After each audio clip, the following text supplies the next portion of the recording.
हाय। तो कैसे हैं आप सभी? आई होप आप सभी बहुत अच्छे होंगे और अपनी पढ़ाई आपकी पढ़ाई बहुत फास्ट चल रही होगी, बहुत फास्ट। आई होप मुझे ये उम्मीद है आप सीख रहे होंगे बहुत कुछ और अपने दोस्तों के साथ शेयर कर रहे होंगे। तो आप जानते हैं कि हम जून के क्वेश्चन, जो जून में एग्जाम हुआ था, जो एग्जाम पेपर लीक हो गया था, उसके क्वेश्चंस पे हम डिस्कस कर रहे हैं।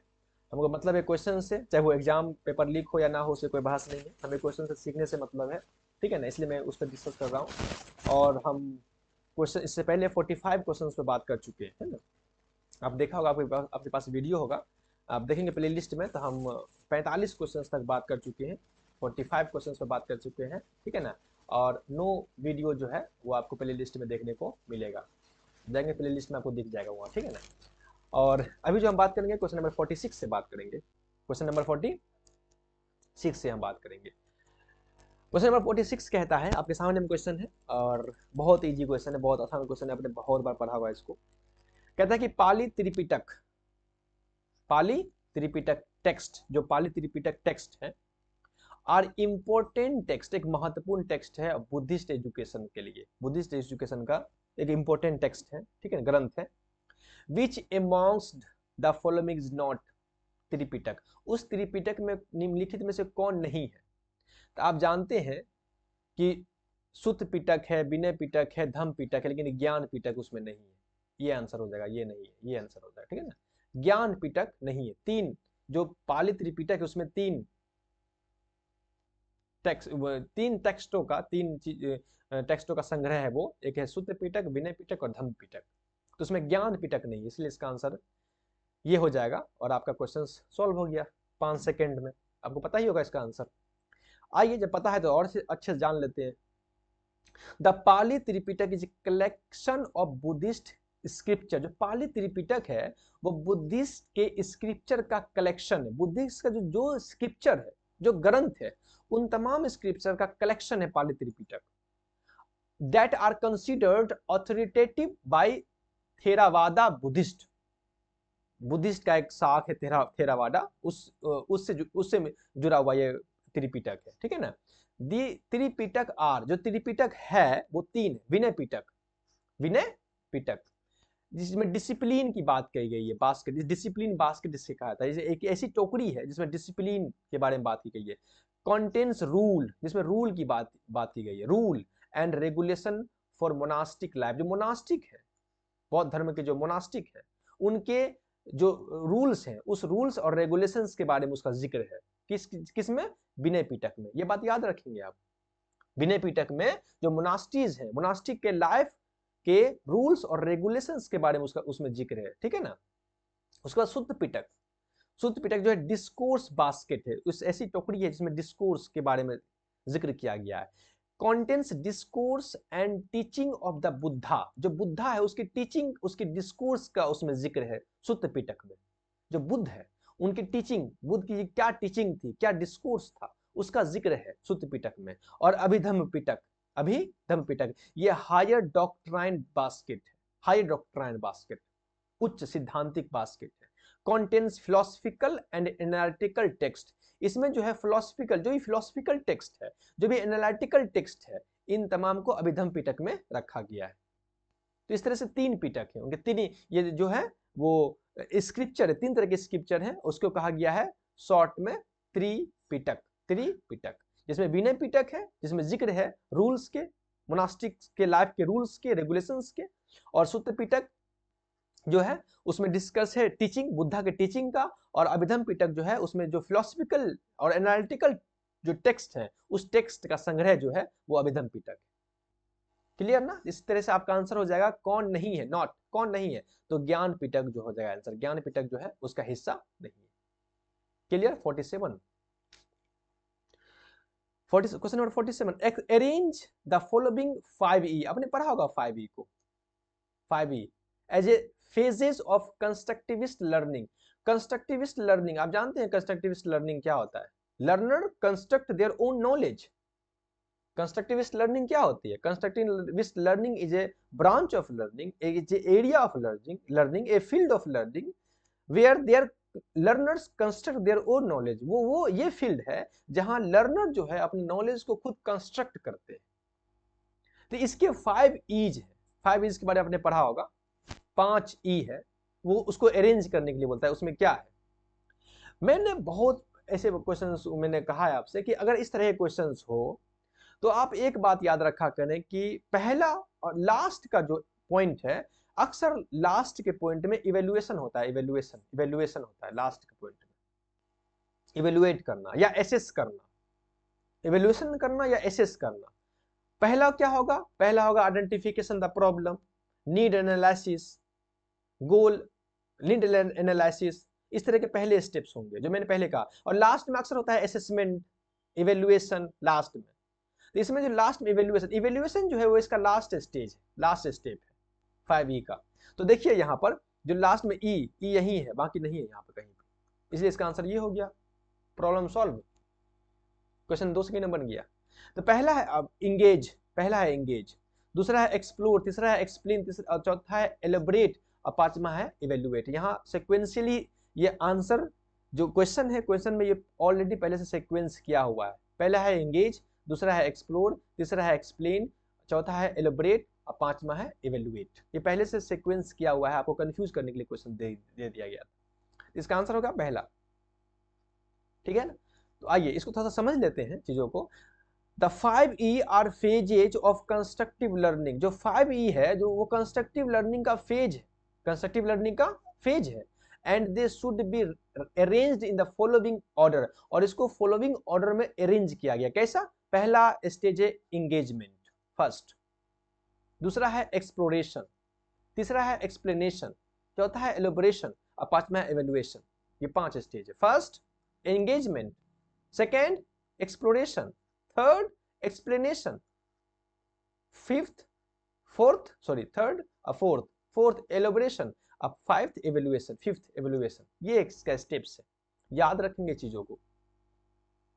अब एंगेजमेंट क्या होता है, एक्सप्लोर क्या होता है, एक्सप्लेनेशन क्या होता है, एलिब्रेशन क्या होता है, इवोल्यूशन क्या होता है, ये तो आप बेसिकली समझ रहे होंगे अगर आपने पढ़ा है। अब यहाँ पूरा एक्सप्लेन करूंगा तो 10 मिनट तो इसी में लग जाएगा, तो इसको यहीं पर रहने देता हूं मैं। आप इसको सीक्वेंस को याद कर लीजिएगा। This sequence is based on the constructivist learning model. ये कंस्ट्रक्टिविस्ट लर्निंग मॉडल है, उस मॉडल पे ये सीक्वेंस जो है बेस्ड है। विच एम्फेसाइज्ड, ये जोर देता है student centre learning and hand on experience और स्टूडेंट सेंटर लर्निंग जो है उस पर ये जो है उस पर जोर देता है। ये मॉडल जो है उस पर जोर देता है, ठीक है ना।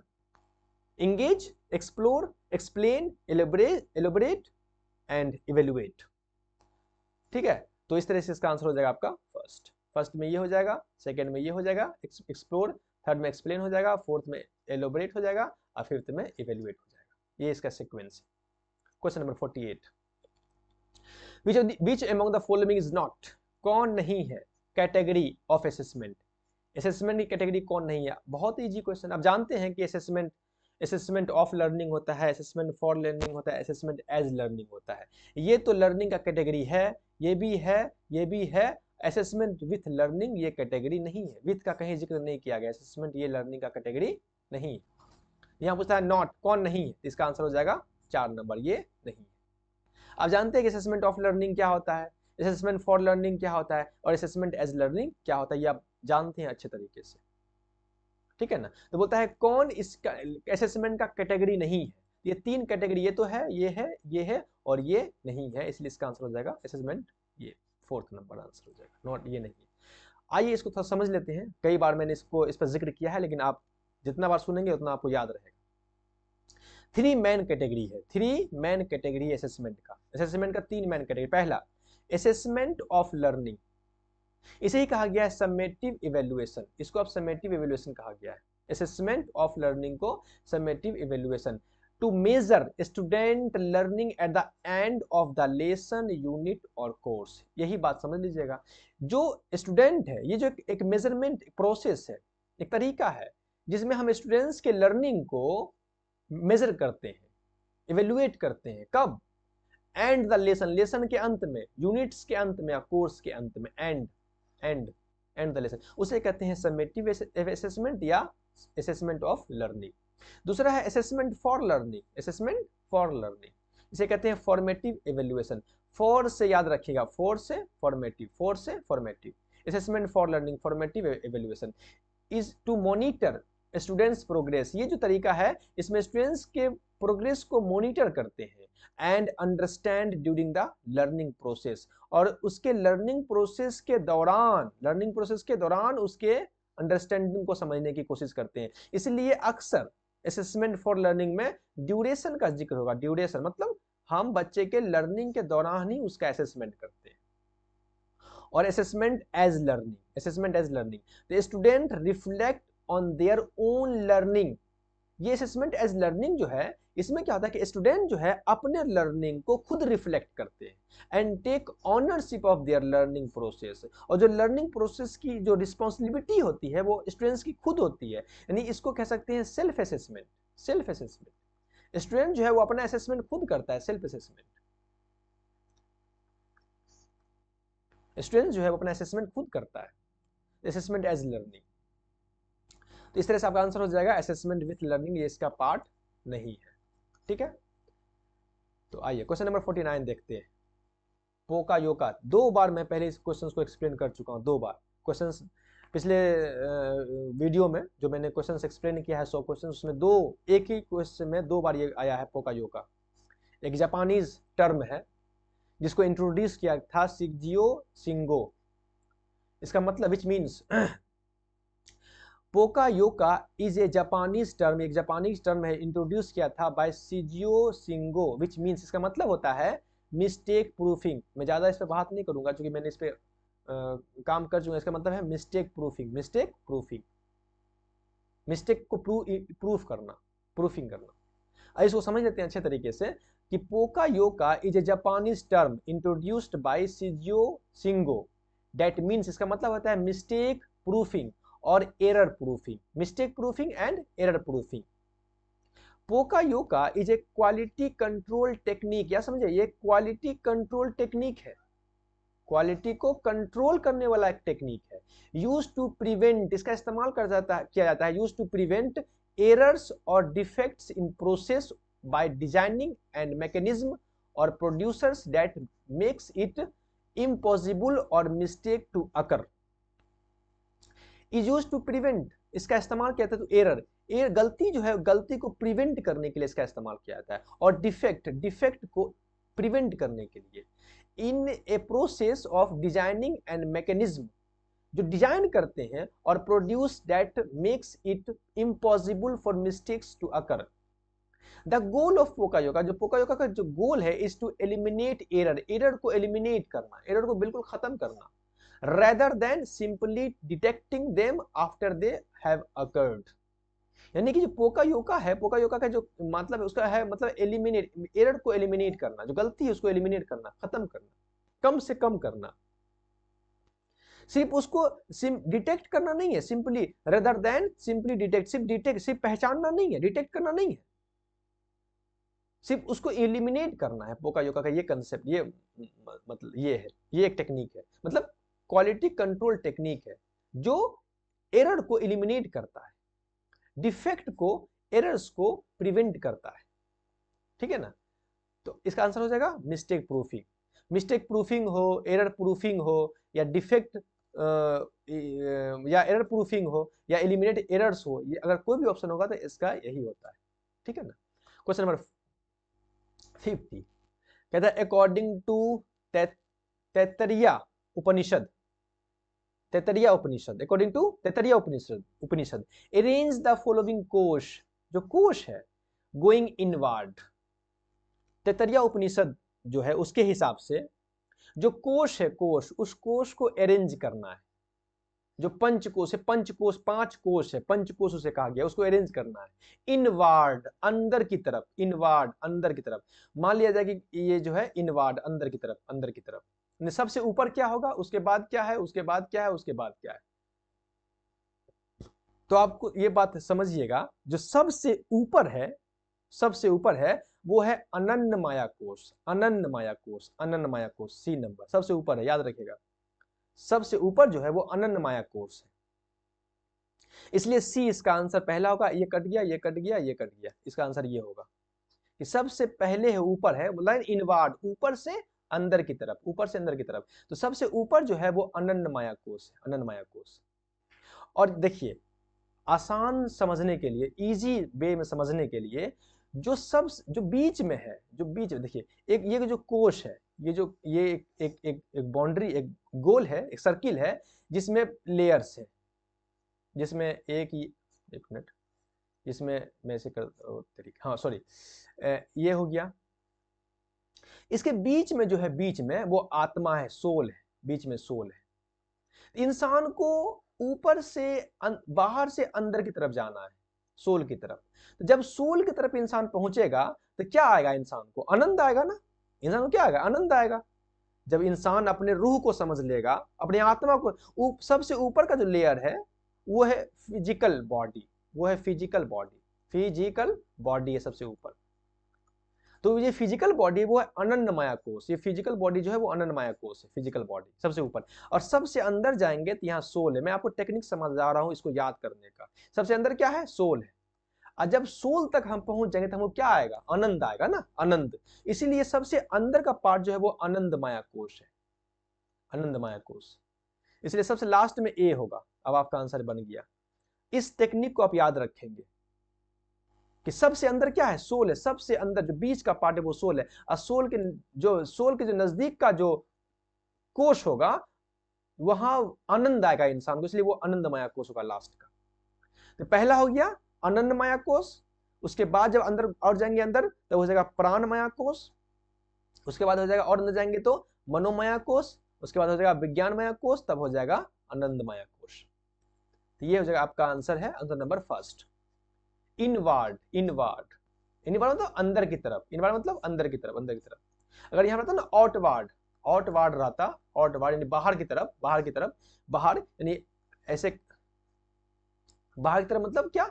अंदर से बाहर की तरफ। अगर ऐसा रहता अंदर से बाहर, तब सबसे पहला कौन होता? सबसे पहला होता आनंद माया कोश। सबसे पहला होता आनंद माया कोश, क्योंकि अंदर आनंद माया कोश क्या है? अंदर में सबसे फर्स्ट में, अंदर से सबसे फर्स्ट में आनंद माया कोश है, तब ये आनंद माया कोश होता पहले। ठीक है ना। तो जो पूछ रहा है इनवार्ड, इनवार्ड मतलब क्या? बाहर से अंदर की तरफ, तब इसका आंसर हो जाएगा ये। क्लियर ना? आइए इसको समझ लेते हैं अच्छे से। अकॉर्डिंग टू तैत्तरीय उपनिषद, तैत्तरीय उपनिषद के हिसाब से द 5 शीथ और लेयर, 5 लेयर्स हैं, या शीथ उसे कह सकते हैं आप, शीथ कहिए या लेयर्स कहिए, ऑफ सेल्फ, एक सेल्फ का, इंसान का, खुद का 5 लेयर्स है, 5 शीथ है, जिसे पंचकोश कहा गया है। Panchakosha are arranged in the following order going inward. इसको अरेंज किया गया है फॉलोइंग ऑर्डर, इनवार्ड की तरफ। पहला उसमें है इनवार्ड मतलब अंदर की तरफ। पहले ये आएगा, ऐसे बढ़ेगा, ऐसे इनवार्ड। ठीक है ना। तो पहला है अनंत माया कोश। इसे ये फिजिकल बॉडी जो आप देख रहे हैं ना, फिजिकल बॉडी, अनंत माया कोश, अनंत माया कोश फिजिकल बॉडी फर्स्ट। सेकंड है प्राण माया कोश, यानी कि एनर्जी बॉडी। यहां एनर्जी है इंसान, प्राण में, प्राण मतलब अब समझिए, प्राण मतलब एनर्जी, प्राण मतलब एनर्जी। अच्छा, मनोमया कोश, मनो मतलब मेंटल, मनो मतलब मेंटल बॉडी, मेंटल बॉडी है ये। अच्छा, विज्ञान माया कोश, विज्ञान, विज्ञान मतलब इंटेलेक्चुअल, विज्ञान मतलब इंटेलेक्चुअल, ऐसे याद रखिए इसको। और आनंद माया कोश मतलब ब्लिसफुल सेल्फ, रूह, आत्मा, सोल। इस तरह से इसको याद रखिए। आनंद माया कोश यानी फिजिकल बॉडी, प्राण, प्राण, प्राण माया कोश यानी एनर्जी, मनोमया कोश, मनो, मनो मतलब मेंटल, माइंड। विज्ञान माया कोश, विज्ञान मतलब इंटेलेक्चुअल, विज्ञान, ज्ञान, इंटेलेक्चुअल। आनंद माया कोश मतलब ब्लिसफुल सेल्फ, आत्मा, रूह। तो ये इसके कोश है, पंचकोश इसे कहते हैं। क्वेश्चन अगर नेक्स्ट आए तो आपको याद रखिए, the Taittiriya Upanishad use this framework. जो उपनिषद है इस फ्रेमवर्क का इस्तेमाल करते हैं to describe the process of self discovery. Self discovery को डिस्क्राइब करने के लिए, व्याख्या करने के लिए तैत्तरीय उपनिषद जो है वो इस फ्रेमवर्क का इस्तेमाल करते हैं, पंचकोश का। एंड स्पिरिचुअल ग्रोथ, और स्पिरिचुअल ग्रोथ के लिए, वेयर द इंडिविजुअल, जहां इंडिविजुअल व्यक्ति जो है peels away the outer layer, अपने ऊपर के लेयर्स को हटाता है, to reveal the true essence, और वो ट्रू एसेंस को रिवील करता है, दिखाता है, ऑफ द सेल्फ, खुद के यानी ऊपर के छाल को, ऐसे कह सकते हैं, ऊपर के छाल को इंसान हटा करके, ऊपर के लेयर्स को हटा करके अपने अंदर के लेयर्स को लोगों को दिखाता है। ये एक सेल्फ डिस्कवरी, स्पिरिचुअल ग्रोथ का प्रोसेस है। तो आई होप आप बात को अच्छे तरीके से समझ गए होंगे, इसलिए इसका आंसर हो जाएगा फर्स्ट। फर्स्ट मतलब ऊपर से सबसे पहले अनंत माया कोश है, उसके अंदर घुसेंगे तो अनंत के बाद आएगा क्या? प्राण। फिजिक्स के बाद फिजिकल बॉडी के बाद आएगा प्राण, प्राण जब आ गया तो आ गया बुद्धि, मन उसके बाद विज्ञान, मन मतलब माइंड, उसके बाद विज्ञान, तब बुद्धि, इंटेलेक्चुअल, ठीक है ना। और लास्ट में आ जाएंगे आप आनंद में, आनंद में आ जाएंगे, आनंद में रहेंगे आप। इसलिए इसका आंसर ये हो जाएगा। ये ट्रिक्स याद रखेंगे दिमाग में, कहीं गलती आपसे नहीं होगा, ठीक है ना। इस तरह से 50 क्वेश्चंस को हमने एक्सप्लेन किया और इस वीडियो को मैं यहीं रोकता हूं। नेक्स्ट वीडियो में हम बात करेंगे 51 से लेकर के और 55 क्वेश्चन तक। तब तक के लिए अपना ख्याल रखें। अगर प्लीज अगर आपको वीडियो अच्छा लगे, कुछ आपको सीखने को मिले, तो मैं आपसे रिक्वेस्ट करूंगा कि इसको शेयर कर दें अपने दोस्तों के साथ, यानी अपने ग्रुपों में जहां आप तैयारी करते हैं, एजुकेशन के नेट के एजुकेशन का तैयारी करते हैं, वहाँ शेयर कर दें अपने दोस्तों के साथ, ताकि आपके साथ साथ उनको भी कुछ सीखने को मिले, जो वो सीख सकते हैं जो आप सीख रहे हैं। मिलते हैं फिर नेक्स्ट वीडियो में, तब तक के लिए अपना ख्याल रखें। Okay, bye.